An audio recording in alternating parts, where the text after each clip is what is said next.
It is very amazing. The Lord is teaching us to be, when we come to Him, to come in a way that is acceptable, as the Bible says, in a way that is as an offering, a living offering, sacrifice. Imagine Jesus Christ died for us. He dies for this body. This body of mine, this body of yours, is no longer yours, mine. Why? Because we are bought by the precious blood of our Savior, Jesus Christ. And the title of the lesson of this morning is The Ribbon of Blue. Can somebody tell us about the ribbon of blue? It's not by haphazardly that we talk about the ribbon of blue. That was part of the Bible. Can somebody tell us? Brother Nehemiah, could you tell us, help us prove that the ribbon of blue? Oh, Sister Avila. Oh, go ahead, Sister Avila. Go ahead, yes. Thank you.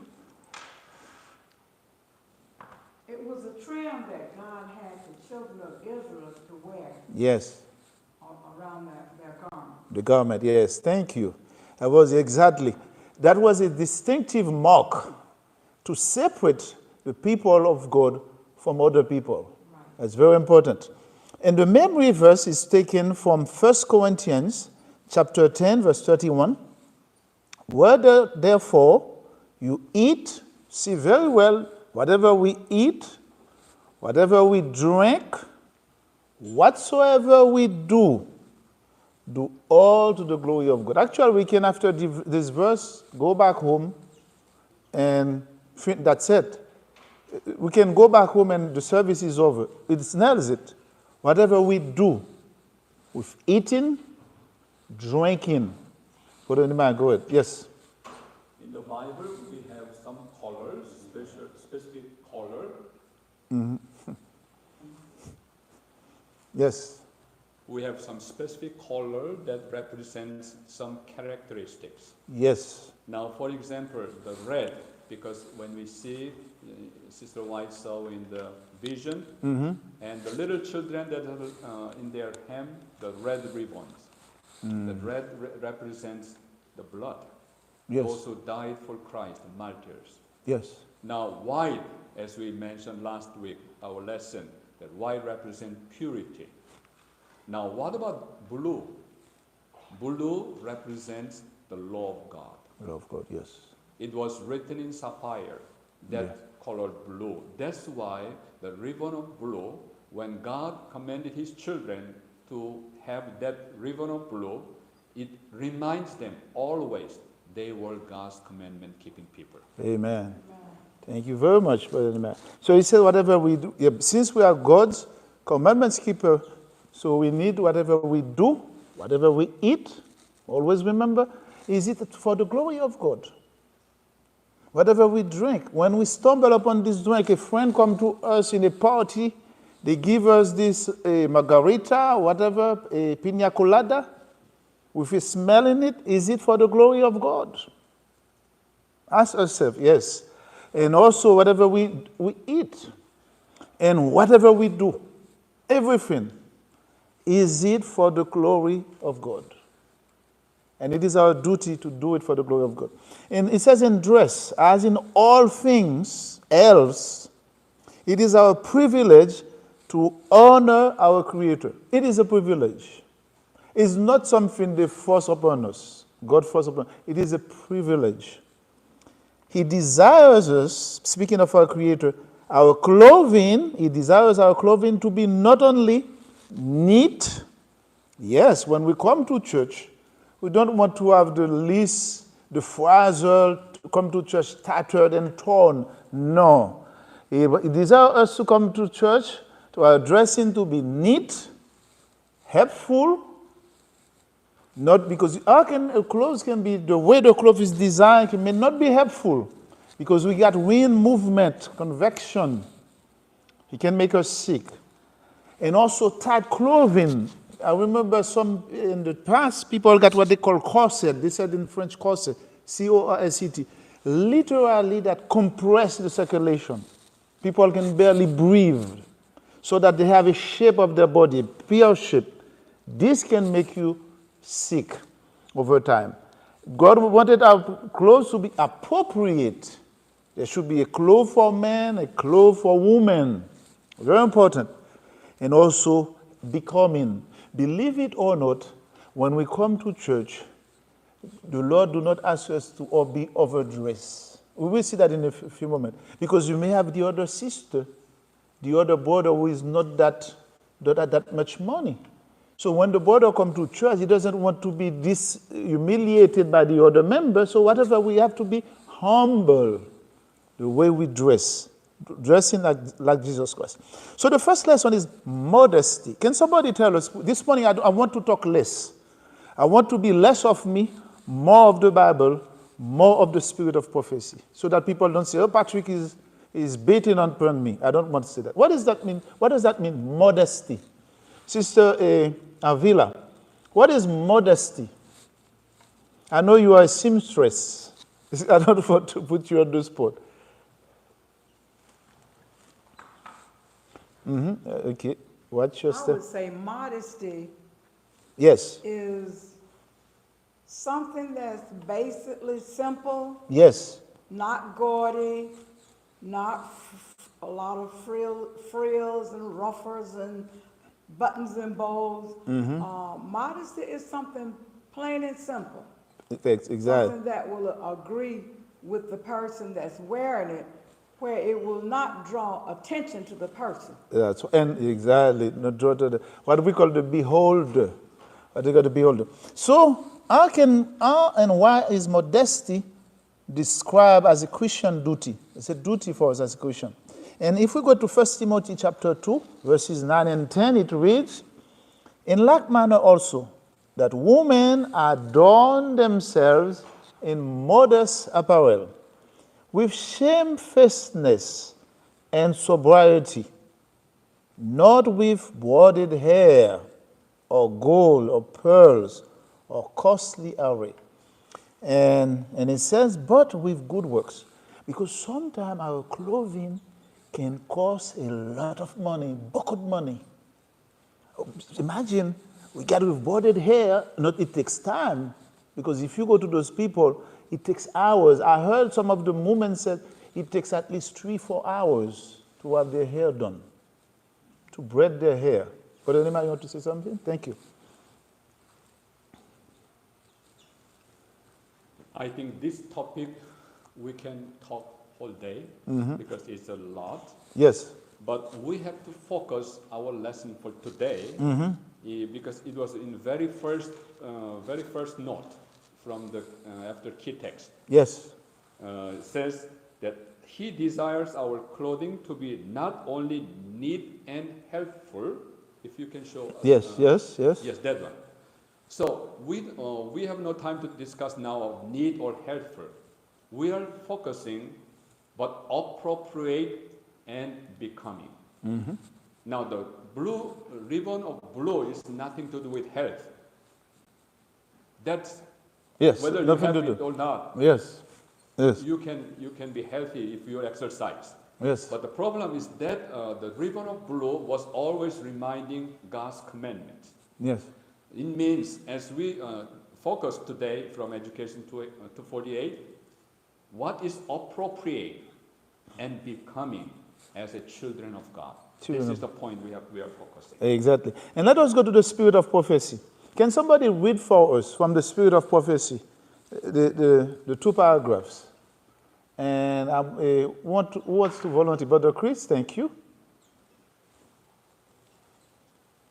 There is a decided contradiction between the love of outward adoring and the grace of meekness, the quiet spirit. It is only when we seek in all things to conform to the will of God that peace and joy will reign in the soul. The love of dress endangers the morals and makes woman the opposite of Christian lady, characterized by modesty and sobriety.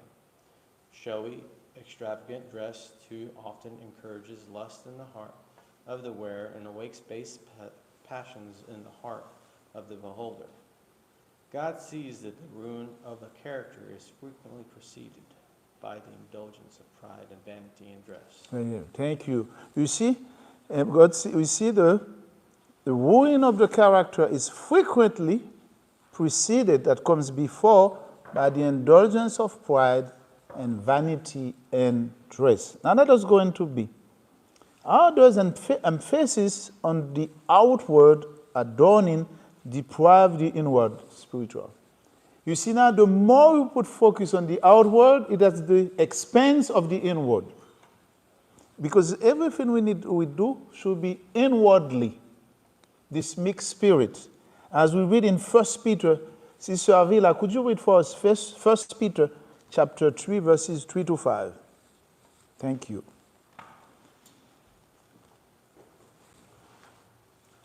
Whose adorning?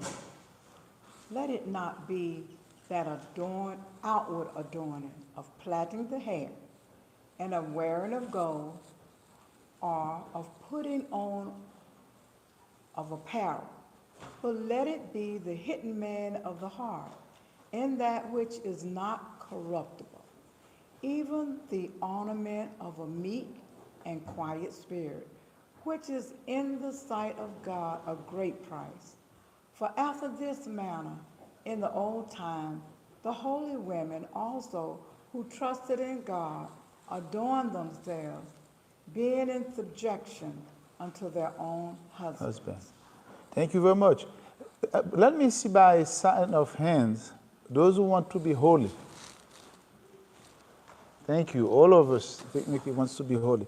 So that means we need to be, that's the way we should behave ourselves. Whatever we wear should be like in the old time, the old lady. We used to say that that's a man of God.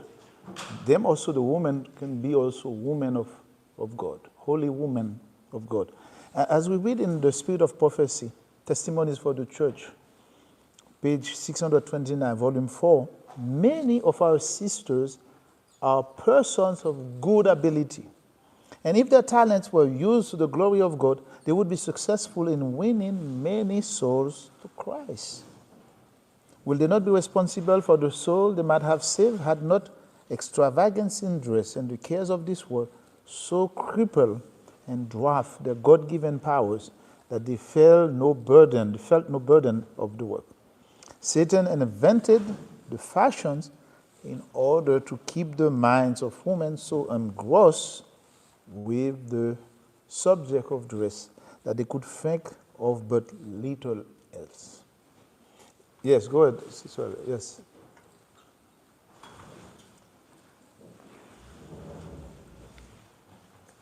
This statement says that Satan invented the fashions in order to keep the minds of women so engrossed with the subject of dress that they could think of but little else. How do you get around it? I mean, it's everywhere. Yes. How do you get around it? Everywhere is fashion. Yes. You know, so only as we keep our eyes on Jesus, Thank you. as Brother Nehemiah brought out to us, Yes. wearing the ribbon of blue, That's right. remembering that all that I say, all that I do, even what I eat, where I go, it all has to give God glory. Yes. So that means we would have to probably go back and change our wardrobe. Yes. But also, Glorify we God. need to pray for the younger sisters too, because themselves, they are struggling, as you said. Everywhere you got it, everywhere. That's why by having our focus on Jesus Christ, that is a great help. That's why we need to help pray for the younger sisters. Themselves, they are struggling too. They are young. They are struggling, so that we have to talk to them, give them the gospel of Jesus Christ, that they belong to Christ. Christ died for them. That's a sacrifice. That's a choice to be made. And yes, that's the cost of discipleship, to turn away from those things. And yes, but only to Jesus Christ, the author and finisher of our faith. Now let us go to health and cleanliness. Yes, we know time is running fast. When we dress, we have to come clean. Very important. And the Sabbath as the time we clean ourselves. Whenever we come to God, we officiate, to come to church and officiate, we need to clean ourselves.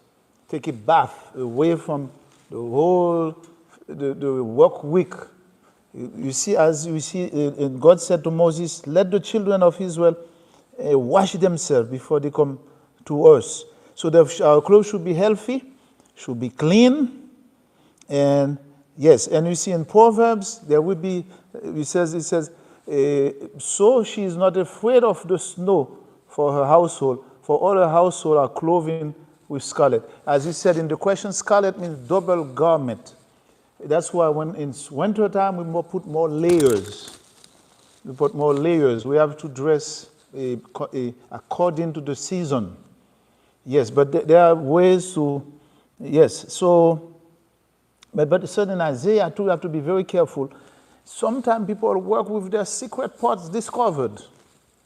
You see, we have to be very careful when we come to Christ. We have to clothe ourselves, clad ourselves all the way, you know. The body must be kept in healthy condition in order that the soul may be in health. You see, if we are not healthy, our soul cannot be healthy. There is a correlation with that. The condition of the body affects the condition of the soul. Faithful adherence to right principle in eating, drinking, dressing is a duty that God has laid upon human beings. That's a duty.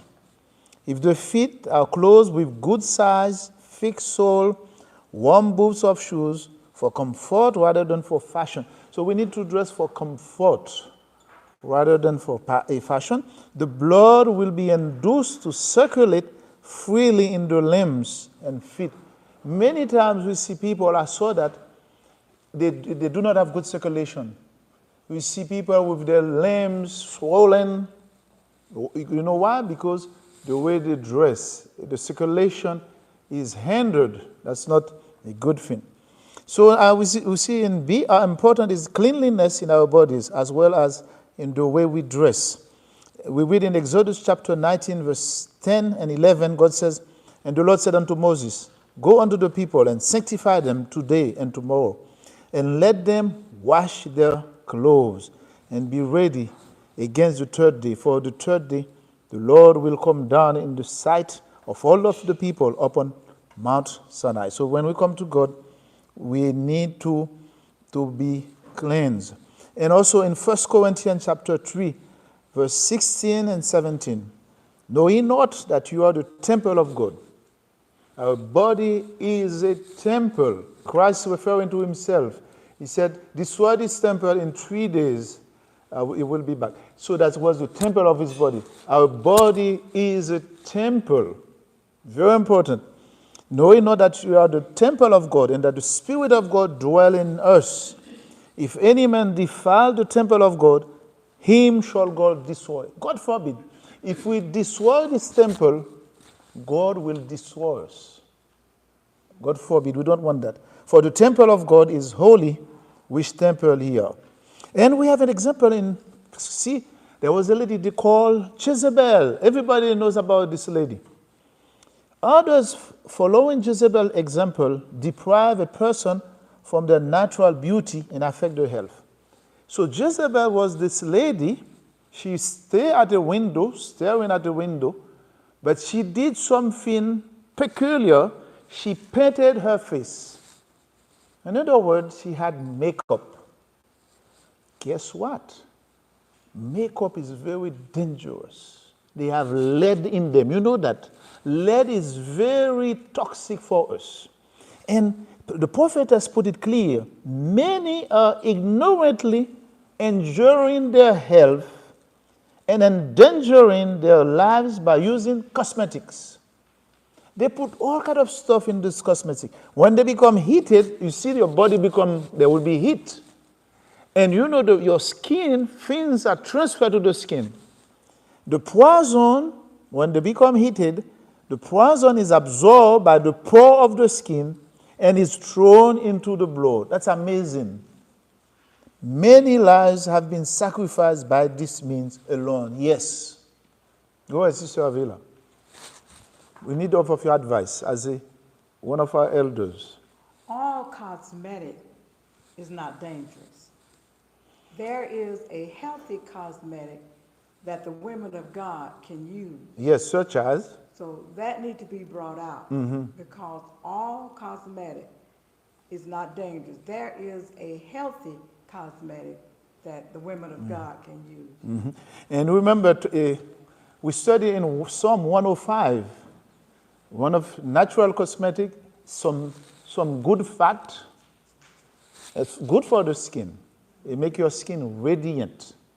Very important. So you get avocado, you get some good fat, some nuts. They're good for your skin. But be very careful. Some of them, they put mercury in them. And that's a lot of ladies, sisters are sick. They don't know why. What's going on? It is because of those cosmetics. Without knowing that they try to imitate Jezebel. And every one of us knew the fate of Jezebel. She was eaten by dogs. That was the fate of Jezebel. Now let us go to 3, respecting God's natural order and clothing. So I know Sister Tabitha need the time now. So how does God view individuals wearing the clothing characteristic of the opposite gender? Very important. In Deuteronomy chapter 22, verse 5, the woman shall not wear that which pertaineth unto a man. Neither shall a man put on a woman's garment. That's a rule. That's why whenever we see things in the world, that's the verse we have. Deuteronomy 22, verse 5. This is not our idea. It's from the Bible. Women should wear women's clothes and men's clothes. And because for God it is an abomination. As we read later, there was in our society, in our culture, the introduction of the American costume, where the lady has wear a suit, things, and the prophetess never like it. It's not too healthy, and also it resembles mostly the attire of a man. So when you go home, spend more time on this, when the introduction of this form of dressing was introduced. So remember, men should wear men's clothes, and as we see lately, people the opposite sex dress almost as a man. So we know that in the Bible, that's not the perfect way. God never liked that. That's an abomination in the sight of God. Appearance and worship. So beside our dress, not only the dress, but also our appearance, the way we dress our hair. It says, how should our appearance distinguish between men and women, and men and a woman? 1 Corinthians chapter 11, verses 14 and 15. Does not even nature itself teach us that if a man have long hair, it is a shame unto him. But if a woman have long hair, it is a glory to her. So women should have their hair long. That's a glory for women. And in the opposite, men should have their hair cut low. That's from the Bible. So we are here to adhere to the principle of the Bible. So the Bible is written for our good. So it's very important. So how do we know that there's to be a difference in the way we come before God and worship on His holy day than at any other time? You see, even the angel, if you take the seraphim, God, all of us got this view now that we learn from the sanctuary service. God sit down on His throne, and beside, on both sides, you got the 2 seraphims. They have 6 wings, 3 pairs of wings, 2 to cover there, as we read. In the year that King Hosea died, I saw also the Lord sitting upon a throne, high and lifted up, and His train filled the temple. Above it stood the seraphim, the same thing as the sanctuary service. In the sanctuary service, we call them the cherubims. As above it stood the seraphim, each one had 6 wings. With 2, they cover their face. So when we come to God, we need to cover ourselves. That should be the best way. To cover ourselves, the face. And 2, they cover their feet. And 2, they fly. So they have 4 wings to cover their face and also to cover their feet. This tells us that we need, whenever we come to God, we need to clothe ourselves, to be sober, to be cleansed, to have our hair dressed long. So all of it, the appearance before we come to God in worship, so that God can accept our worship. So, in the last lesson, as Thursday, our relationship with God. Yes. Why God asks all of this from us? It is because we have a relationship with God. It's very important. And as we read in, what must we realize about worldliness? You see, when it comes to the world, it's a matter of clothing, fashion. That's the world. But as we read in James chapter 4, verse 4, and he said, ye adulterers and adulteresses, know ye not that the friendship of the world is enmity with God? We are here this morning to be friend of God. We are friend of God. But if we are friend of God, we have to be enemies of the world. Knowing that the friendship of the world is enmity with God. So what do we have in the world? The lust of the eyes, the lust of the flesh, the pride of life. As we just read. So when people dress too flashy, that's a sign of arrogance. That's a sign of pride. That's why we need to be humble when we come to the presence of God. Why we are doing all of this? Because we have a hope to our eternal home.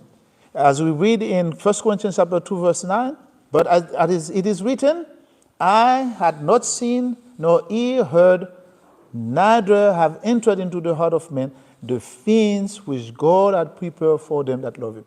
So when it's a sacrifice for us, yes, let us turn away from the dress things, but instead let us have this meek heart. Let us be like Jesus Christ. You know why? Yes, because one day we will be in the city of God. The city where you have the green pasture. They will have the river of crystal. Think about that. This is our dream. Let us now turn our back to those things, but instead let us see Jesus Christ. He's coming soon. I prefer to be in heaven instead of the things of this earth. Guess what? Those clothes, they messed up. Moth get into them. But instead, let us dress for Jesus Christ. He will accept our worship service, and much more. One day we will be in heaven. We will be no more sick, no more pain.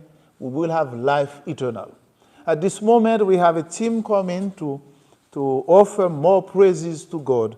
And I would like to invite a sister, this sister to come and continue the praise for us. Thank you very much.